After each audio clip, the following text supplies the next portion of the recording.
नमस्कार विद्यार्थी मित्रांनो, मिशन स्कॉलर एज्युकेशनमध्ये आपणा सर्वांचं हार्दिक स्वागत. मी श्री महादेव पाटील सर, मिशन नवोदय आणि मिशन स्कॉलरशिप या प्रसिद्ध पुस्तकांचा लेखक. विद्यार्थी मित्रांनो, आजच्या या व्हिडिओमध्ये आपण स्कॉलरशिप संदर्भात काही महत्त्वाचे गणिताचे उदाहरणांचे स्पष्टीकरण घेणार आहोत.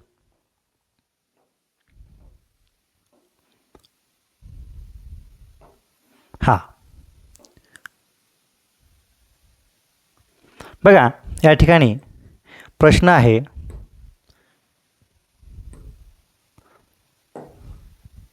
एकूण कामगारांपैकी 3/9 कामगार सकाळी, 2/9 दुपारी व इतर कामगार सायंकाळी काम करतात.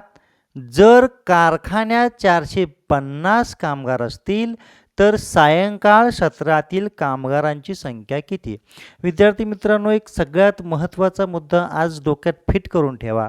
आपल्याला स्पर्धा परीक्षेला सामोरं जायचं आहे म्हणजे प्रश्न नीट प्रश्नचिन्हापर्यंत वाचणं आवश्यक आहे, हे लक्षात घ्या. मी परत एकदा रिपीट करतोय, प्रश्न नीट प्रश्नचिन्हापर्यंत वाचणं आवश्यक आहे, हे लक्षात घ्या. आता प्रश्न कितीही मोठा असू दे, काही घाबरण्याची गरज नाही आहे. प्रश्न जरी मोठा असला तरी त्या प्रश्नाचे आपल्याला भाग पाडायचे आहेत. कोणत्या पद्धतीने भाग पाडायचे सांगतो. बघा, एकूण कामगारांपैकी 3/9 कामगार सकाळी हा एक भाग झाला, 2/9 दुपारी हा दुसरा भाग झाला व इतर कामगार सायंकाळी काम करतात. एकूण सुरुवातीला 3 भाग पडले. हा पहिला भाग, हा दुसरा भाग आणि हा या ठिकाणी तिसरा भाग पडलेला आहे. त्यानंतर जर कारखान्यात 450 कामगार असतील, हा पाचवा भाग. बघा, 5 भाग आत्तापर्यंत झाले. सॉरी, हा चौथा भाग. 1 2 3 4. बघा, आणि तर सायंकाळ सत्रातील कामगारांची संख्या किती? हा 5वा भाग. म्हणजे आपल्याला 5व्या भागामध्ये काय काढायचं आहे? सायंकाळ सत्रामध्ये किती कामगार काम करतात हे काढायचं आहे. आता आपल्याला काय काय दिलंय ते आधी आपण या ठिकाणी बघूयात. काय दिलंय? 3/9 कामगार सकाळी, 3/9 कामगार सकाळी, 2/9 दुपारी, 2/9 दुपारी. इतर कामगार सायंकाळी काम करतात. किती ते माहीत नाहीत. इतर कामगार सायंकाळी काम करतात. इतर कामगार सायंकाळी काम करतात. जर कारखान्यात 450 कामगार असतील तर सायंकाळ सत्रातील कामगारांची संख्या किती? एकूण कामगार किती आहेत? 450. एकूण कामगार 450 आहेत. तर आता आधी आपण असं करूयात, बघा, सकाळ सत्रातील कामगार व दुपार सत्रातील कामगार मिळून एकूण किती कामगार काम करतात हे आधी आपण या ठिकाणी बघूयात. आता बघा, 3/9 अधिक 2/9. विद्यार्थी मित्रांनो, एक सगळ्यात महत्त्वाचा मुद्दा लक्षात घ्या. अपूर्णांकांची बेरीज किंवा वजाबाकी या ठिकाणी करत असताना छेद समान असणं आवश्यक आहे. इथे छेद समान आहेत, त्यामुळे फक्त अंशांची बेरीज होते आणि छेद जसाच्या तसा राहतो. 3 अधिक 2 5, 5/9. म्हणजे सकाळ अधिक दुपार सत्रामध्ये 5/9 कामगार काम करतात. तर आता आपल्याला पुढची कोणती क्रिया करावी लागेल? बघा, एकूण कामगार 9 पैकी 9 जर आपण पकडले तर 5/9 कामगार या ठिकाणी काम करतात. 9/9 वजा 5/9, 9 वजा 5/9 बरोबर 4/9. 4/9 कामगार सायंकाळ सत्रामध्ये काम करतात. सायंकाळ सत्रामध्ये काम करतात. पण 4/9 हे उत्तर तुम्हाला इथं कुठंही दिसणार नाही. का दिसणार नाही? कारण प्रश्न काय विचारला आहे, तर सायंकाळ सत्रातील कामगारांची संख्या विचारलेली आहे. सोपं काम आहे. एकूण कामगार किती दिलेले आहेत? 450.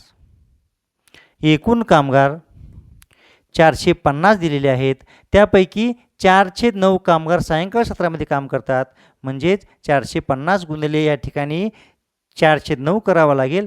9 एके 9, 9 5 45, 9 0 0, 50 गुणिले 4 बरोबर 4 शून्य शून्य 4 पंचे 20 200 म्हणजे 200 कामगार सायंकाळ सत्रामध्ये काम करतात.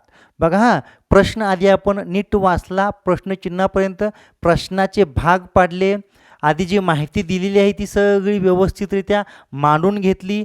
त्याच्यानंतर आपल्याला एकूण सकाळ आणि दुपार सत्रामध्ये किती या ठिकाणी कामगार काम करतात ते काढलं. त्याच्यानंतर एकूण कामगारामधून अपूर्णांकामध्येच वजाबाकी केली. उत्तर आलं 4/9. या ठिकाणी उत्तर आपल्याला 4/9 दिसलं नाही. त्यामुळेचं कारण काय, सायंकाळ सत्रातील कामगारांची संख्या किती विचारली होती, त्यामुळे 450 गुणिले 4/9 आपण केलं, उत्तर आलेलं आहे 200. म्हणजे सायंकाळ सत्रामध्ये 200 कामगार काम करतात. 200 कामगार काम करतात. बघा स्टेप बाय स्टेप आपण गेलो तर आपल्याला उत्तर 100% बरोबर मिळतं. चला आता आपण पुढच्या प्रश्नाकडे जाऊयात. पुढचा प्रश्न आहे बघा काय म्हटले, एका उदाहरणात 23 भागाकार 9 भाजक व बाकी 7 आहे, तर या उदाहरणात भाज्य किती? आता विद्यार्थी मित्रांनो, भागाकार कुणाला म्हणायचं, भाज्य कुणाला म्हणायचं, भाजक कुणाला म्हणायचं आणि बाकी कुणाला म्हणायचं हे तुम्हाला माहीत आहे. पण तरी देखील उदाहरण म्हणून तुम्हाला मी या ठिकाणी माहिती देतो. वर जे असतं भागाकार चिन्हाच्या वर त्याला आपण भागाकार म्हणतो. म्हणजे जे उत्तर येतं, थोडक्यात जे उत्तर येतं ते भागाकार. ज्याने भागतो त्याला आपण भाजक म्हणतो, ज्याला भागतो त्याला आपण भाज्य म्हणतो. बघा ज्याला भागतो आपण त्याला भाज्य म्हणतो. आणि शेवटी जी उरते ती बाकी येणार आहे. बघा शेवटी जी उरते ती बाकी येणार आहे. आता बघा या ठिकाणी भागाकार दिलेला आहे 23, भाजक दिलेला आहे 9 आणि बाकी दिलेला आहे या ठिकाणी 7. सॉरी या ठिकाणी बाकी दिलेले आहे 7. तर बघा एक सूत्र आहे, त्या सूत्राप्रमाणे आपल्याला या गणितासाठी जावं लागेल. भाज्य काढायचं आहे. भाज्य बरोबर भागाकार गुणिले भाजक अधिक बाकी. आता बघा अधिक बाकी. बघा भागाकार किती दिलेला आहे, भागाकार 23 गुणिले भाजक 9 दिलेला आहे अधिक बाकी दिलेला आहे 7. आता बघा 23 गुणिले 9, 9 त्रिक 27 7, हातचा गेले 2, 9 दुणे 18 आणि 2 20, 207 उत्तर आलेलं आहे. अधिक 7, 207 आणि 7 214 उत्तर येणार आहे. म्हणजेच या ठिकाणी भाज्य जे असणार आहे ते 214 असणार आहे. पर्याय क्रमांक 4. ठीक आहे.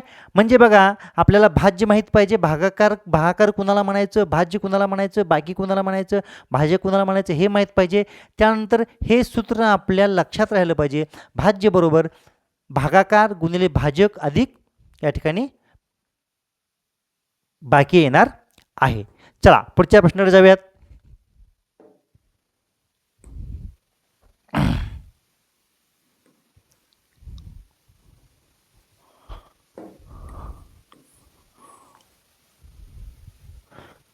बघा प्रश्न काय आहे,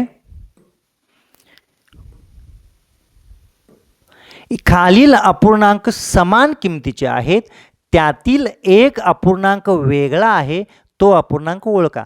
म्हणजे बघा खालील अपूर्णांक समान किमतीचे आहेत. ठीक आहे. त्यातील एक अपूर्णांक वेगळा आहे तो ओळखा. थोडक्यात गटात न बसणारा अपूर्णांक. या ठिकाणी डायरेक्ट पर्यायामध्ये आपल्याला अपूर्णांक दिलेले आहेत. पर्याय क्रमांक 1 आहे 15/18, पर्याय क्रमांक 2 आहे 4/5, पर्याय क्रमांक 3 आहे 24/30 आणि पर्याय क्रमांक 4 आहे 16/20. विद्यार्थी मित्रांनो, या उदाहरणामध्ये आपल्याला अतिसंक्षिप्त रूप करता येणं अत्यावश्यक आहे. अतिसंक्षिप्त रूप कोणत्या पद्धतीने करायचं एक छोट्या उदाहरणाच्या माध्यमातून तुम्हाला समजावून देतो. समजा 4/8. ओके. याला अतिसंक्षिप्त रूप करण्यासाठी अंशाला आणि छेदाला समान अंकाने भाग केला पाहिजे, असं काहीतरी केलं पाहिजे. मग आता याला 8ला आपण 2ने भाग जातो आणि 4लाही 2ने भाग जातो. बे 2 4, बे चौक 8, 2/4. हे अतिसंक्षिप्त रूप नव्हे, कारण अद्यापही याला कशाने तरी भाग जातो. कसं? बे 1 बे, बे 2 4, 1/2. आत्ता मात्र याला 1नेच फक्त इथे ठिकाणी काय होतो? भाग जातो. बघा, 1 1 1, 1 2 2, म्हणजेच 1/2. संपलं. अशा पद्धतीने आपल्याला अतिसंक्षिप्त रूप करावं लागतं. परत याला फक्त 1नेच निशेष भाग जातो. 1 1 1 1 2 2, 1 2 2, म्हणजे या ठिकाणी किती? 1/2. ठीक आहे. त्या पद्धतीने याला आता अतिसंक्षिप्त रूप आपल्याला दिलं पाहिजे. 15 आणि 18 बघा. 15 आणि 18 बघा. 15 आणि 18ला दोन्ही अंकाला समान अंकाने भाग जातो. 3 या अंकाने भाग जातो.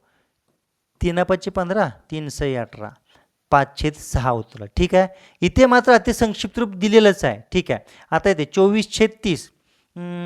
3ने पण जातो, 6ने पण जातो. मोठी आहे 6. 6 चौक 24 आणि 6 पंचे 30, 4/5. ठीक आहे. इथं देखील बघा, इथं आपलं उत्तर 4/5 आलेलं आहे. इथं पण 4/5. इथं 2ने पण जातो, 4ने पण जातो. मोठा आहे 4, 4ने भागवलं. 4 चौक 16, 4 पंचे 20, 4/5. 4/5, 4/5 आणि 4/5. इथे मात्र अतिसंक्षिप्त रूप 5/6 आल्यामुळे आपल्याला 15/18 15/18 हा अपूर्णांक वेगळा निघणार आहे. हा अपूर्णांक वेगळा निघणार आहे. ठीक आहे.